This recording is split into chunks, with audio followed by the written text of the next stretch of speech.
5월 11일 큐티에 동참하시는 모든 분들에게 하나님의 은혜와 긍휼과 평강이 있으시기를 축복합니다. 함께 주기도문으로 기도하시겠습니다.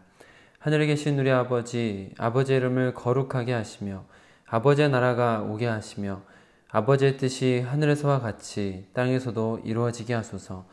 오늘 우리에게 일용할 양식을 주시고 우리가 우리에게 잘못한 사람을 용서하여 준 것 같이 우리 죄를 용서하여 주시고 우리를 시험에 빠지지 않게 하시고 악에서 구하소서. 나라와 권능과 영광이 영원히 아버지의 것입니다. 아멘. 함께 나는 예배자입니다. 같이 찬양하겠습니다. 나는 하나님을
처음부터 고백합시다. 나는 하나님을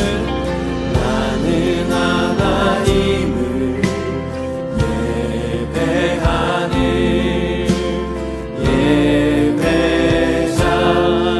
예배자입니다.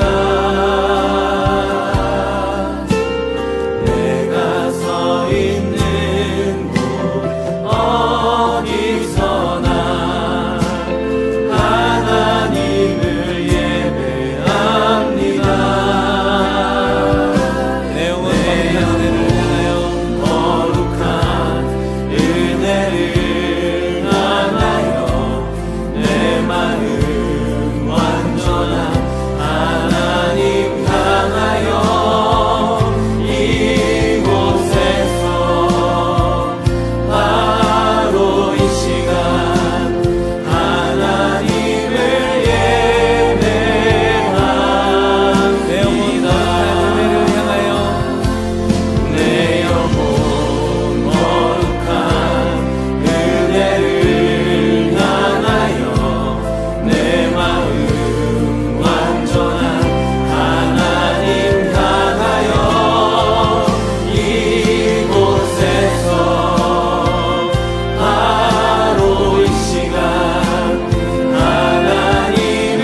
오늘 새삼가족 성경 읽기는 예레미야 48장을 함께 읽도록 하겠습니다.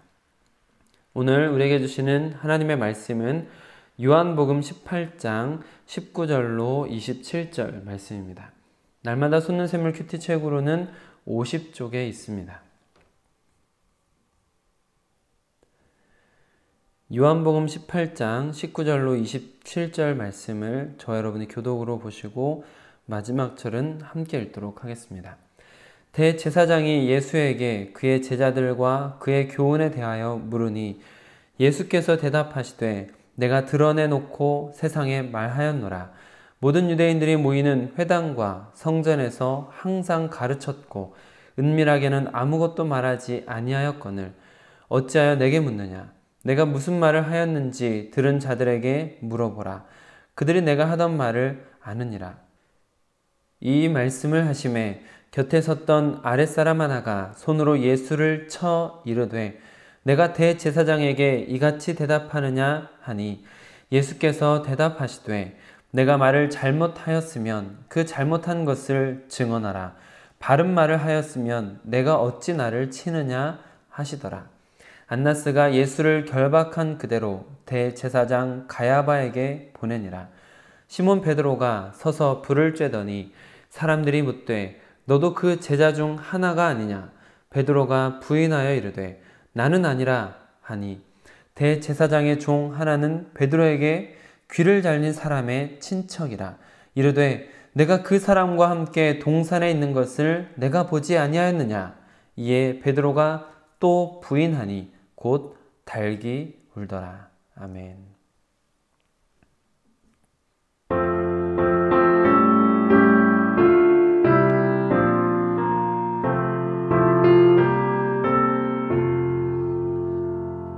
주님의 귀한 말씀은 내 발의 빛이요 목마른 사막 길에서 샘물과 같도다. 굶주린 나의 영혼을 만나러 버리고 내 갈 길 밝게 비추니 그 말씀 귀하다. 아멘. 아버지 하나님, 오늘도 우리에게 말씀으로 빛을 비춰 주시옵소서. 이 한 주도 주의 말씀을 붙들고 살아갈 수 있도록, 이 하루도 주님 앞에 더욱 가까워질 수 있도록 말씀으로 빛을 비추시고 우리를 인도하여 주시옵소서. 우리 주 예수 그리스도의 이름으로 기도드립니다. 아멘. 오늘은 주어진 본문 말씀을 중심으로 닭 울음소리라는 제목으로 여러분들과 받은 은혜를 나누도록 하겠습니다. 어린 시절에 명절 때가 되면 저는 외가에 가서 외사촌들과 재미나게 놀고 거실 같은 데서 함께 잠을 자곤 했습니다. 그러면 새벽에 아주 거슬리는 소리가 들리곤 했습니다. 시골에서만 들을 수 있는 닭 울음소리죠. 당시에는 저희 외삼촌께서 양계장을 하실 때였는지 그 닭 울음소리가 참으로 요란하게 들렸던 기억이 있습니다. 오늘 말씀 속에서도 그 닭 울음소리가 울려 퍼지는 것을 볼 수가 있습니다. 제 어린 시절에는 아침에 단잠을 깨우던 닭 울음소리가 짜증이 나고 듣기 싫었던 것 같은데 베드로에게는 큰 찔림과 회개의 비상벨처럼 들려온 것 같습니다. 예수님께서는 사람들에게 잡혀가시자마자 재판을 받으셨습니다. 마치 짜고 있었다라는 듯이 그 늦은 시각에 대제사장들은 한자리에 모여 있었습니다. 그 밤중에 시작된 그 재판은 불법이었습니다. 여러분들께서 가지고 계시는 큐티책 51쪽 아래에 각주를 보시면 이렇게 기록되어 있는 것을 볼 수가 있습니다. 그 잘못한 것을 증언하라 라는 23절에 대한 각주인데요. 예수님은 불의한 재판에 대해 온유하게 진실을 말씀하셨음. 당시에도 비밀 재판과 야간 재판은 금지되어 있었고 피고에게 증언을 강요하거나 증인이 없는 상태에서 유도신문을 할 수 없었으며 폭행도 불법이었음이라고 되어 있듯이 예수님께서 당하고 계시는 그 재판의 모든 과정이 아주 불법적으로 이루어지고 있었다라는 것이죠. 그러나 예수님께서는 그런 불법 속에서도 온유함과 당당함을 잃지 않으셨고 겟세마네에서 아버지의 뜻대로 하겠다라고 결심하셨던 대로 불법이 성행하는 그 중심에서도 흔들림 없이 가야 할 길을 가고 계신 것을 볼 수가 있습니다. 이에 반해 계속해서 갈팡질팡하며 흔들리고 있는 인물이 있습니다. 당시 대제사장의 집들에 들어와 있었던 베드로는 서서 모닥불을 쬐고 있었습니다. 많은 사람들 틈에서 일이 어떻게 진행되는지 보고 있었겠죠. 남들이 보기에는 베드로는 그냥 시민 중에 한 사람으로 태연히 불을 쬐는 것처럼 보였을지 모르겠지만 사실 베드로의 마음은 그가 쬐고 있는 모닥불처럼 마구 요동치고 있었을 것입니다. 예수님과 함께 있었던 것이 들통이라도 나면 예루살렘에서 객사할 수도 있는 처지라 그 심장이 바쁘게 뛰고 있었을 것 같습니다. 대제사장의 뜰에 들어서면서 여자 하인에게 들었던 소리, 너도 이 사람의 제자 중 하나가 아니냐? 라고 했던 그 말 때문에 바짝 긴장이 되었을 것이고, 혹여나 누가 알아볼까 노심초사하며 가슴을 졸이고 있는 상황입니다. 조금 과장해서 생각해 보자면 모닥불 피울 때 나는 소리, 타닥타닥 하는 소리가 나는데 그 불똥 튀는 소리가 들릴 때마다 깜짝깜짝 놀라지 않았을까라고 생각이 들 정도입니다. 그런 베드로에게 제발 일어나지 않았으면 하는 상황이 일어나고 맙니다. 바로 다른 사람도 베드로를 알아보기 시작한 것이죠. 함께 불을 쬐고 있던 한 사람이 대뜸 말하는 것입니다. 25절이죠. 당신도 그 제자 중 하나가 아닌가요? 정말 일어나지 않길 바라던 상황이 베드로에게 일어났습니다. 그러자 베드로는 아마 앞이 캄캄했을 것 같습니다. 베드로가 아니라고 부인했지만 곧 이어서 또 다른 사람도 증인이 되어서 나서서 말합니다.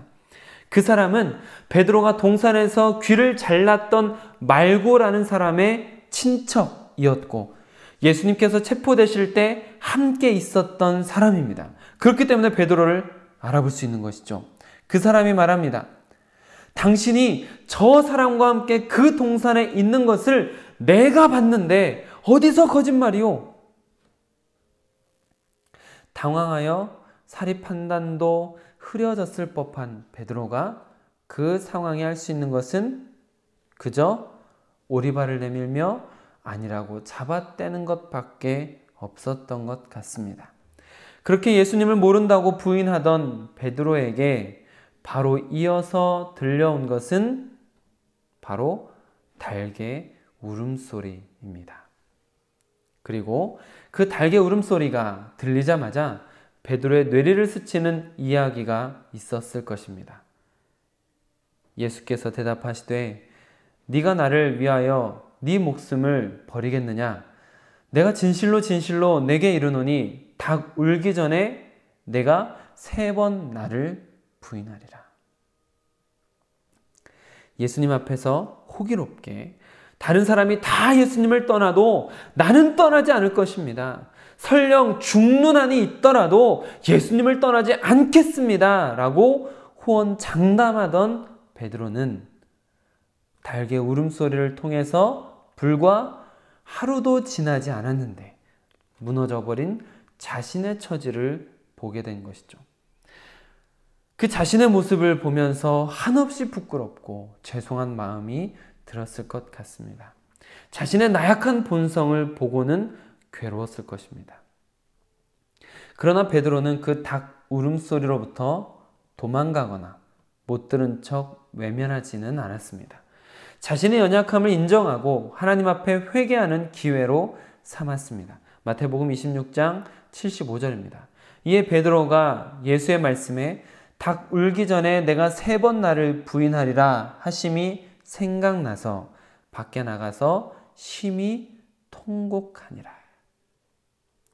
이것이 베드로의 대단한 점이라고 생각하고 이런 점 때문에 수제자라 불릴만 하다라고 생각이 듭니다. 유럽에 있는 교회들이 베드로의 이와 같은 회개를 본받고자 교회당 지붕이나 종탑에 닭 모양으로 장식해 놓은 곳도 많이 있는데 아마 보신 분이 계실 것 같습니다. 여러분 혹시 요즘 우리가 주일 낮 예배를 드리면서 하나님의 사죄의 은총을 구하며 회개 기도를 드리기 전에 제가 읽어드리는 말씀 기억하시나요? 요즘은 제가 여러분께 예레미야 6장 8절 말씀을 새번역 성경으로 읽어드리고 있습니다. 예루살렘아, 이 고난을 경고로 받아들여라. 그렇지 않으면 나의 마음이 너에게서 떠나갈 것이다. 그래도 받아들이지 않으면 내가 너를 황무지로 만들고 아무도 살 수 없는 땅이 되게 하겠다. 아멘. 이스라엘 사람들에게 생겨난 고난은 하나님께서 그들에게 주시는 경고라는 것이죠. 그리고 그 경고를 깨닫지 못한다면 하나님의 마음을 그들에게서 떠나갈 것이고, 그래도 경고를 받아들이지 않으면 하나님께서 친히 그들을 황무지로 만들고 아무도 살 수 없는 땅이 되게 하시겠다라는 것입니다. 하나님께서는 우리에게 많은 경고들을 주십니다.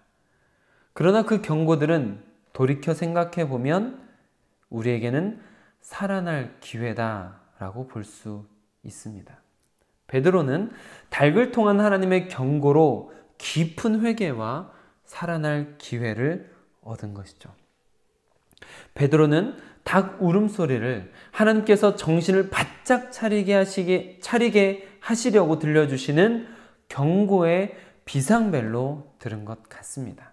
그래서 베드로는 심히 통곡하며 자신의 죄를 뉘우치고 회개하게 된 것이죠. 사랑하는 성도 여러분, 여러분에게는 혹시 그런 경고의 닭 울음소리가 들리지는 않으시나요? 어쩌면 지금 우리에게도 닭 울음소리가 나고 있을 수도 있는데 우리가 듣지 못하고 있는 것은 아닐까요? 우리의 예배 태도, 비그리스도인들과 구별되지 않는 삶의 방식, 겉과 속이 다른 가식,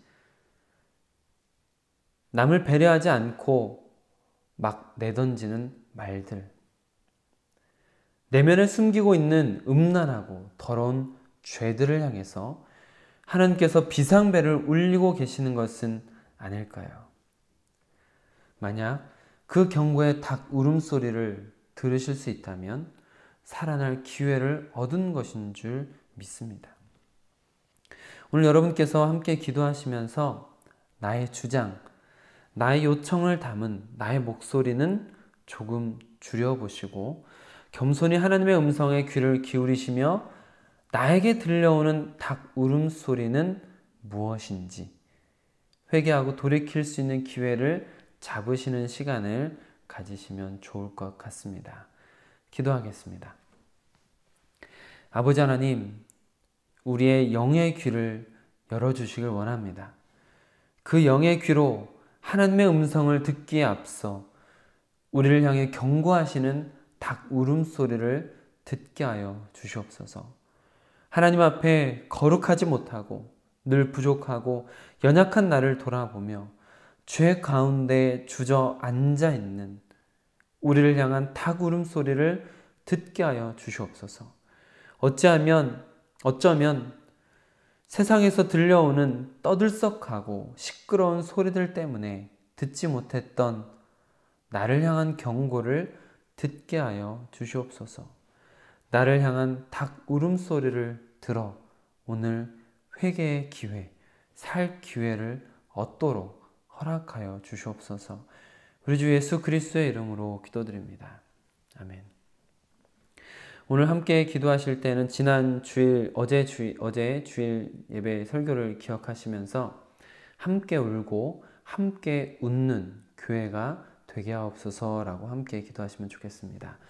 오늘 큐티 내용처럼 조용히 묵상으로 기도하시며 나를 향한 닭 울음소리, 하나님의 경고는 없는가 돌아보시고 회개하는 시간을 가지시면 좋겠습니다. 오늘도 하나님 앞에 거룩함을 회복해가는 하루가 되시길 축복합니다. 주님의 이름이 주님의 이름만이 오직 주의 이름만 이곳에 있음